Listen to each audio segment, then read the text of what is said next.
मगर ये वीडियो दिखाने से पहले एक वीडियो दिखाता हूं कि ये जो नबी की तौहीन करने वाले, इनके मुल्लाओं के नजदीक इनका दर्जा, इनका मकाम क्या है, पहले वो जरा जान लीजिए आप।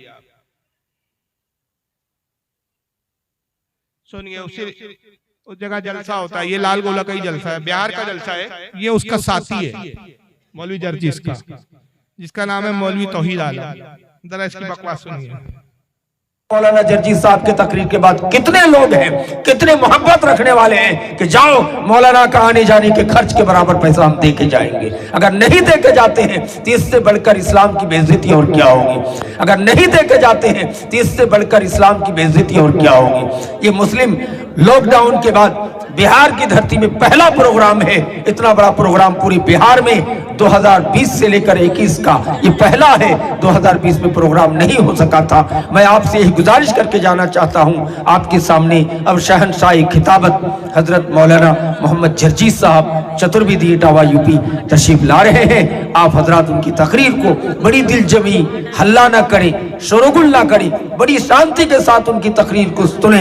इनकी तकरीर को सुनने के लिए पूरे अरब व अजम, पूरी भारत के अंदर अल्लाह ने ऐसी तकरीर का मलका दी है कि अल्लाह का शुक्र है कि किसी भी मजहब में, किसी भी मसलक में इतने अच्छे, इतने बड़े और इतने कम उम्र में ऐसा खतीब अभी हिंदुस्तान पे नजर नहीं आ रहा है। हिंदुस्तान पाकिस्तान में एक पर एक खतीब तो है, लेकिन सबों पर फाइक हजरत मौलाना जर्जी साहब चतुर्वेदी हैं और हो जाते हैं। ये अल्लाह की तरफ से दैन है। कुदरत ने ऐसी कुव्वत गोयाई और ऐसी जबान पे मिठास और मलका अता की है कि पूरी दुनिया में एक तकरीर का धूम मचाया है।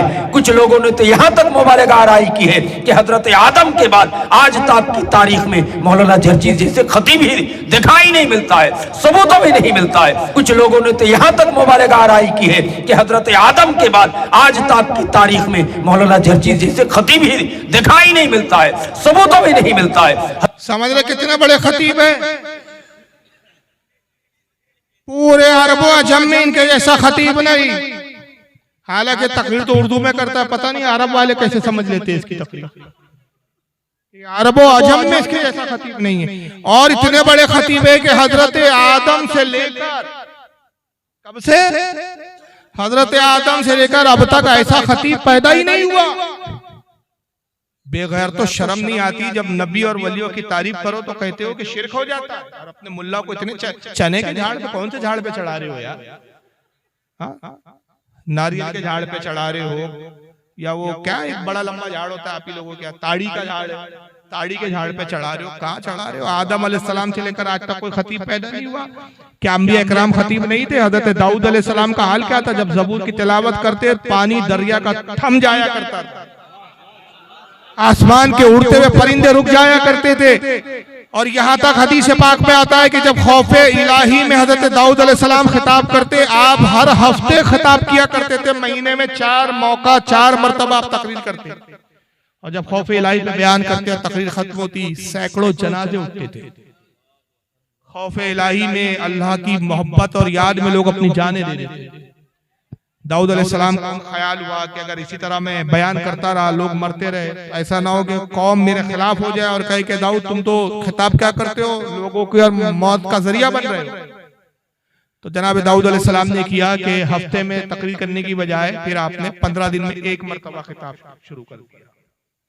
मगर मरने वालों की तादाद वैसी ही रही। फिर आपने ये किया कि हफ्ते में 1 मरतबा खिताब शुरू, महीने में 1 बार खिताब करते थे आप। फिर मरने वाले वैसे ही रहे। और बहुत लोग जब आपकी मजलिसों में इंतकाल करने लगे तो आपने अब ख्याल किया कि साल में सिर्फ 1 बार खिताब करूंगा। अल्लाह ताला ने वही भेजी कि दाऊद महीने में 1 मरतबा जरूर खिताब किया करो, साल में नहीं। और ये ना सोचो कि ये जो लोग मर जाते हैं तो तुम इनके जान का जो है नुकसान करते हो या तुम इसके जिम्मेदार हो। ऐ दाऊद, जो तेरी बज़्म में तेरे तकरीर और खिताब के दौरान इंतकाल कर जाता है, हम न उससे हिसाब लेते हैं न किताब लेते हैं, डायरेक्ट जन्नत में डाल देते हैं। क्या बात है, सुभान अल्लाह, सुभान अल्लाह। तो तुम्हारी मजलिस है दाऊद, ये जन्नत में जाने का सबब हो रही है गुनाहगारों। वो खतीब थे दाऊद अलैहिस्सलाम। हजरत नबी पाक का क्या आलम था। हजरत कहते हैं तेरे आगे यूं लचे हैं दबे फुसा अरब के बड़े बड़े, यूं जानिए कि मुंह में ज़बां नहीं बल्कि जिस्म में जान। हाय बाबा, सुभान अल्लाह, सुभान। मौला अली की फुसात का क्या कहना है? बड़े बड़े खतीब गुजरे, बड़े बड़े अंबिया खिताबत में गुजरे।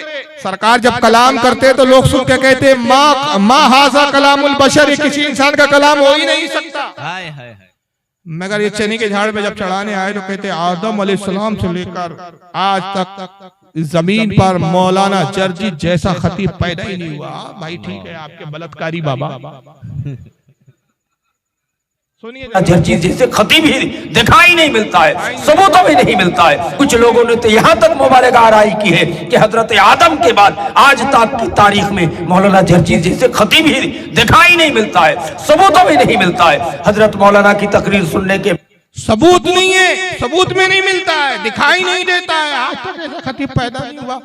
लेकिन तुमने चने के झाड़ में चढ़ाया और वहीं पर पब्लिक ने क्या किया, लाल गोला के अंदर उसको लाल कर दिया। जरा सुनिए, उसी की जबानी हम क्यों गए भाई, सुनिए। लोग नाम भी बिगाड़ने लगे। कमीनों ने एक जगह इश्तिहार में मौलाना जर्जीस चतुर्वेदी ना लिख के चूतरवेदी लिख दिया। अब ऐसे ऐसे लोग पैदा हो गए दुनिया में, अब हम क्या करें। कमीनों ने एक जगह इश्तिहार में मौलाना जर्जीस चतुर्वेदी ना लिख के चूतरवेदी लिख दिया। अब ऐसे ऐसे लोग पैदा हो गए दुनिया में, अब हम क्या करें। इसलिए अब अतुर्वेदी चतुर्वेदी का लफ्ज काटिए इश्तिहारों से, मत लगाइए। सिर्फ मौलाना, अब आप लोग भी एक गलत कर, जर्जीस आलम, जर्जीस, मेरा नाम जर्जीस आलम नहीं है।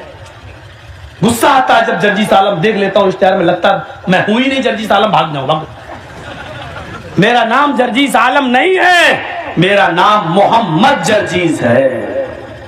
चाहो तो अंसारी लगा सकते हो क्योंकि मेरी बिरादरी है। एक जगह बंगाल के उस माहौल में तकरीर करने गए, बिल्कुल ऐसा माहौल था। वो कहता अब मैं दावत देती हूं, मौलाना जर्जीस आएगी, तकरीर फरमाएगी। उसने हमें लड़की बना दिया, अनाउंसर। और लाल गोला की तरफ तकरीर करने गए, वो हमसे कह रहा है अब मैं, आप अदब के साथ बैठी है सब लोग, मैं आपका बहुत शुक्र अदा करती हूँ। अपने आप को भी लड़की बना रहा है और मेरा अनाउंसमेंट। अब मैं आपके सामने मैं मौलाना जर्जीस चूतरवेदी को बुलाती हूँ। क्या इन लोगों को माइक पकड़ा दिया गया, आप हंस रहे हैं, मेरी आंखों में आंसू थे उस वक्त। देखिए क्या बना रहा है मौलाना जॉर्जीस, जर्जीस भी नहीं, मौलाना जॉर्जीस। कहां से खींच कर लाए गोल जॉर्जीस। लग रहा है पता नहीं हम वहां से नागालैंड से आ रहे हो। मौलाना जॉर्जीस आएगी, तकरीर फरमाएगी। मैंने पूरी तकरीर की और फिर वो लोग जब गाड़ी पे हमें छोड़ने गए ट्रेन में दूसरे दिन सुबह ट्रेन में, तो उधर भी मजा। अब हम कोई चलो, अब जैसी गाड़ी हमसे कहते हैं ढुकिन दादा, ढुकिन ढुकिन ढुकिन। हमने क्या, गाड़ी खुल गया। और मैं जल्दी से घुस गया। मैंने कहा ये ढुकिन ढुकिन क्या होती है, ये ढुकिन ढुकिन। और गाड़ी खुल गया और मैं जल्दी से चढ़ गया गाड़ी में चलती हुई। अब वो बाय बाय टाटा होने लगी। कहता मौलाना साहब, हाँ आइंदा साल फिर आएगी। हमने कहा ऑपरेशन करा के आएगी। तब ये हाल कर दिया भाई इसको। मैं क्या बोलूं, उसने खुद बोल दिया चतुर्वेदी को कुछ और बना दिया, मर्द को औरत बना दिया। और उससे वादा करके गया था कि जब अगली बार आऊंगा तो ऑपरेशन करा के आऊंगा नहीं आऊंगी। लेकिन इससे पहले कि बेचारा ऑपरेशन कराता, पुलिस ने धर लिया, जेल में बैठा है। शायद जेल से निकलेगा तो ऑपरेशन करा के निकलेगा। तो देखिए ये अल्लाह ताला का एक निज़ाम है कि ये अंबिया का मजाक बनाते हैं, अल्लाह ताला इनकी ज़बानी इनका मजाक बनाते हैं। वरना हमारे उलमा का इसके साथ ऐसे मामला नहीं होते। तो बहरहाल ये चंद बातें मैंने अर्ज की। और मुझे व्हाट्सएप पे हमारे बानी जलसा ने बहुत सारी चीजें लिख के दी थी कि इस पर बोलना, इस पे बोलना। अब इसमें से या रसूलुल्लाह पर मैंने खिताब किया और जिंदा नबी की हयात पे, तो उसी में 2 घंटे 2.5 घंटे हो गए। तो बहुत सारे मेहमान थे, उन ताल्लुक से इनके एतराज और जवाब देने दूंगा तो बहुत लंबा हो जाएगा। मुख्तसर में उन्होंने सवाल भेजे थे, 3 चीजों पे बोलना है। मुख्तसर मैं जवाब दे देता हूँ कि मजार पर चादर डालने के ताल्लुक से भी बयान करे कहते। देखिए औलिया इकराम की मजार हो या अंबिया इकराम की मजार, इस पे चादर डालना अच्छा अमल है, मुस्तहब अमल है।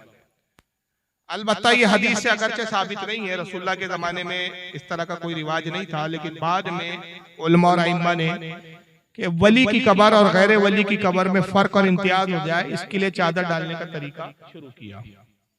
और उसका मकसद सिर्फ ये होता है कि वो चादर से कोई सवाब नहीं होता कि वली का दर्जा बढ़ जाता है या वली का मकाम बढ़ता है या चादर चढ़ाने वाले को बहुत सवाब मिलता है, ऐसा नहीं। बल्कि आला हज़रत फाज़िल बरेलवी ने साफ वादे तौर पर फरमाया कि बुजुर्गों की मज़ार पे चादर डालना मुस्तहब अमल है, अच्छा अमल है, सिर्फ इसलिए कि ताकि वाज़े हो जाए कि ये अल्लाह का वली है, और आम कब्र पे चादर ना डाली जाए ताकि वाज़े हो जाए कि ये मरने वाला एक आम इंसान है। वली की कब्र पे जब कोई चादर देखे तो एहतराम करे, कब्र पे पैर डाल पर रखे और वो एक एहतराम की निगाह से देखे और जान ले कि ये एक अल्लाह के वली है। तो यहाँ पर दुआ करें, उनके लिए साले सवाब भी करे, खुद भी उनके लिए दुआ करे, अपने लिए दुआ करे और उनके वसीले से अल्लाह की बारगाह में दुआ करे, उनके फ्यूज़ व बरक़ात की तलब अल्लाह की बारगाह में अर्ज़ करे।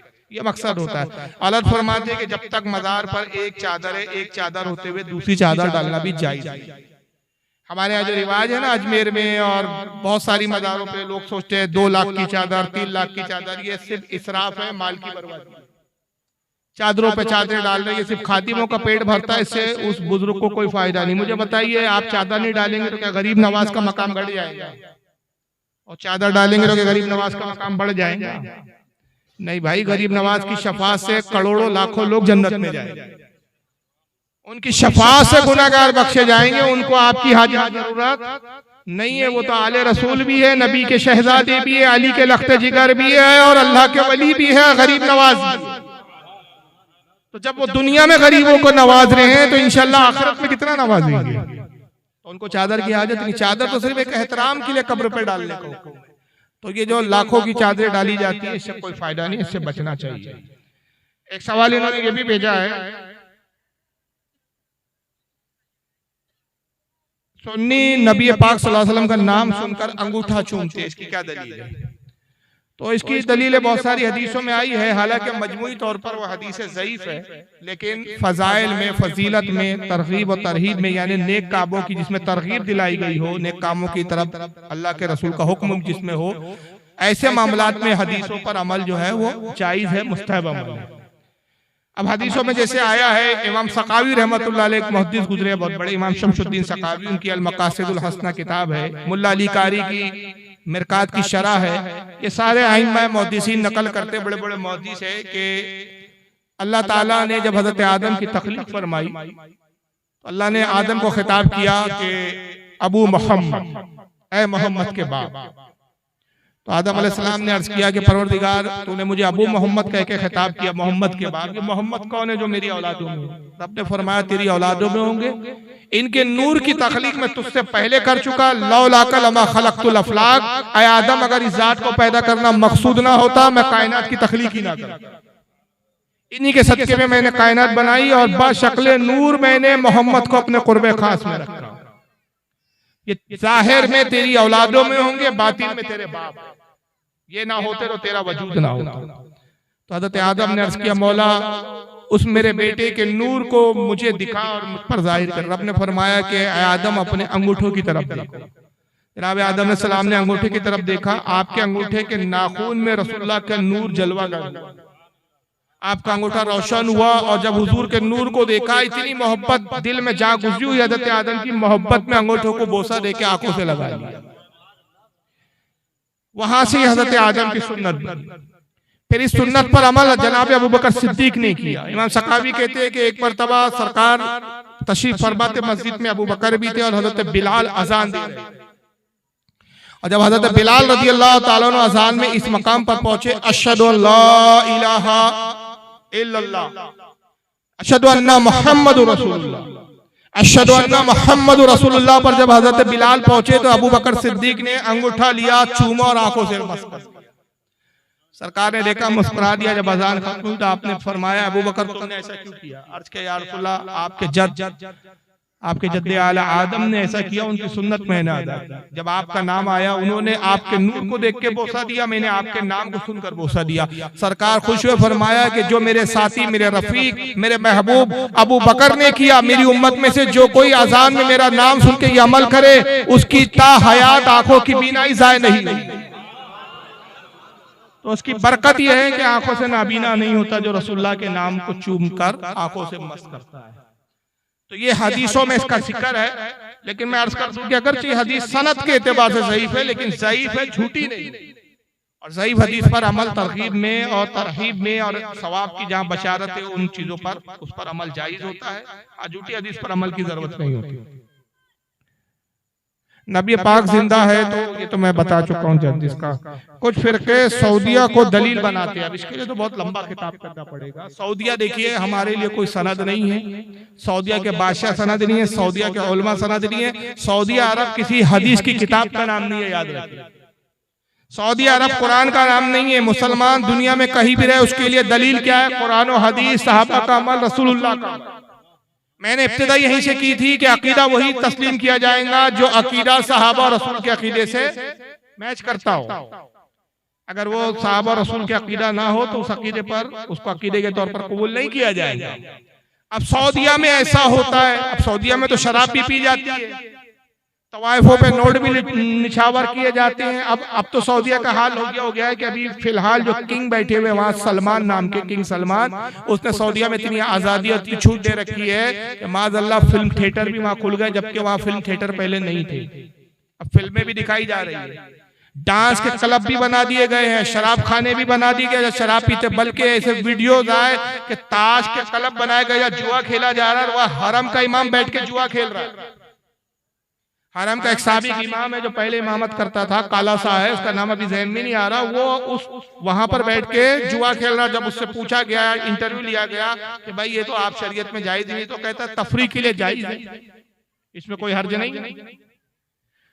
तो अब वहां पे शराब भी पी जा रही है, जुआ भी खेले जा रहे हैं, फैशन शो होते हैं, फैशन शो में नंगी बरहना अधनंगी औरतें रैंप पर वो चलती है, बाकायदा उसका शो होता है जिसकी नुमाइश होती है। ये सब सऊदिया में हो रहा है, तो क्या सऊदिया में होना ये सब दलील बनेगा, सनद बनेगा? नहीं। इस्लाम कुरान और हदीस का नाम है, अइम्मा के अक़वाल पर चलने का नाम है, सऊदिया के नक्शे कदम पे चलने का नाम नहीं है। और याद रखिए सऊदिया जो आज की मौजूदा हुकूमत है, जो आज के मौजूदा सऊदी है, इनको तो अभी 100 साल भी पूरे होने के, 1924 में इन्होंने सऊदिया को हड़प किया था।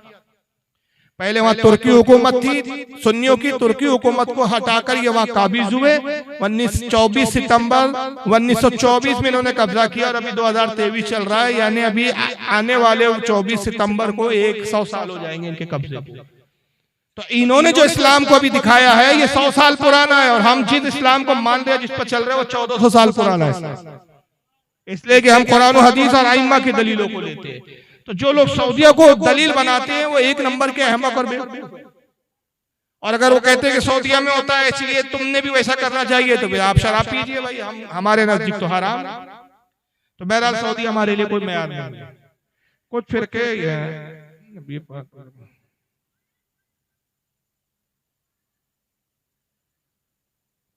अब ये आखिरी सवाल है कि मजार चूमना जैसा कि दूसरे फिरके बिद्दत बताते हैं और शिर्क कहते हैं, ये कैसा है? औलिया की कब्र को और मजार को चूमना, इस पर थोड़ा सा इख्तलाफ है उलमा का। बाद उलमा कहते हैं कि अगर सजदे जैसी कैफियत ना हो, सिर्फ झुककर चौखट को चूम लिया जाए तो जाए। और बाद उलमा कहते हैं कि सजदे की नियत नहीं होती, लिहाजा उस तरह हद तक झुककर भी अगर चूम ले और नियत सजदे की ना हो तो जायज है। और नऊज़ बिल्लाह अगर किसी की नियत है कि मैं सजदा कर रहा हूँ तो ताज़ीम के सजदे की नियत है तो तब तो हराम है। अगर सजदे की नियत है और नियत में यह है कि मैं ताज़ीमन सजदा कर रहा हूँ, सजदे ताज़ीमी कर रहा हूँ, तो उसको हराम का। और सजदे ताबुदी कर रहा हूँ, ताबुदी कहते हैं इबादत का सजदा, ये तसव्वुर कि मैं इस बुजुर्ग की इबादत कर रहा हूँ, तो वो शिर्क है। लेकिन कोई कम इल्म से कम इल्मी सुन्नी किसी वली की मजार को चूमता है तो उसकी नियत इबादत की नहीं है। इबादत का गुमान करना ये बदगुमानी है, मोमिन पर बदगुमानी खुद हराम है। तो चूमना जायज है और इसका सबूत रसूलुल्लाह के सहाबा की सीरत में हमें मिलता है। जैसे कि इमाम हाकिम की किताब है अल-मुस्तदरक हदीस की किताब है, उसमें उन्होंने बाकायदा हजरत अबू अय्यूब अंसारी का बारे में हदीस लिखी कि अबू साले दाऊद इब्न अबी साले का रावी है, वो कहते हैं कि मैंने देखा कि हजरत अबू अय्यूब अंसारी रसूलुल्लाह के रोजे पर जाते और हुजूर की कब्र मुबारक से को लिपटकर चूमते।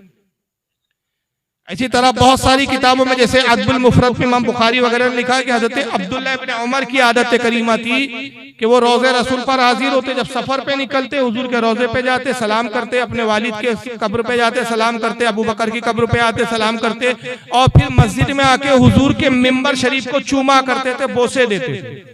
लोगों ने पूछा कि आप रसूलुल्लाह के मिंबर को क्यों चूमते हैं? कहा इसलिए कि यहाँ रसूलुल्लाह तशरीफ रखे, जिस जगह हुजूर का जिस्म मुबारक मस हो गया है वो बरकत वाली जगह है, लिहाजा मैं उसको चूम के बरकत हासिल करता हूं।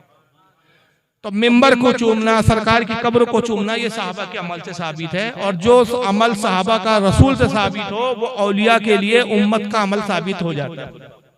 इसलिए कि औलिया और उलमा जो है अंबिया इकराम के नाइबीन होते हैं।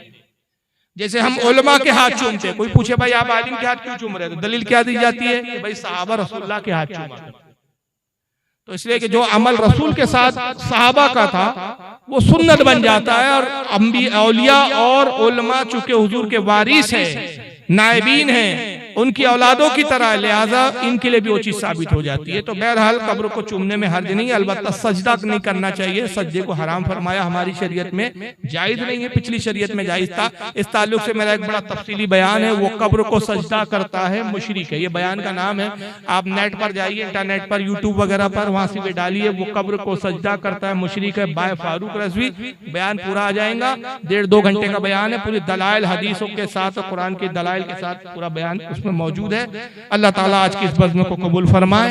जो कुछ भी बयान हुआ और जो कुछ भी बताया गया उस पर अमल की तौफीक अता फरमाए, और कहने और बोलने में कोई लर्जिश और गलती हो अपने हबीब के सदके में माफ फरमाए। आखिरी बात, अभी सलातो सलाम होगा, अभी हो गए हैं 3:15, सलाम दुआ 3:30 हो जाएंगे। फजर की नमाज कितने बजे है यहाँ पर? 5:30 बजे जमात है। तो हो सके तो जमात से नमाज पढ़े, हो सके तो। लेकिन अगर खुदा ना खास्ता कोई ऐसे लोग हो जब नींद का बहुत गलबा हो, अब इतना गलबा है कि बस जागना नहीं हो रहा है, तो जैसी फजर का अव्वल वक्त शुरू हो जाए, यानी फजर का वक्त अजान से पहले कुछ पहले शुरू हो जाता है, तो कम से कम अपने घर में फजर पढ़ के सोए। हालांकि जरूरत तो यह है कि जमाती से पढ़े, कि जमात छोड़ना बिला वजह जायज नहीं है, वाजिब है। तो कोशिश करें कि अगर आज की रात, आज की बज़्म हम अल्लाह रसूल के जिक्र में गुजारे तो फजर भी पढ़े। ऐसा ना हो कि रात तो नेकी में गुजरी और जो फर्ज है उसी को छोड़ दिया। तो आप फजर की नमाज पढ़ेंगे कि नहीं आज? और कल परसों बाद में भी पढ़ेंगे कि नहीं, कि बस फिर खत्म?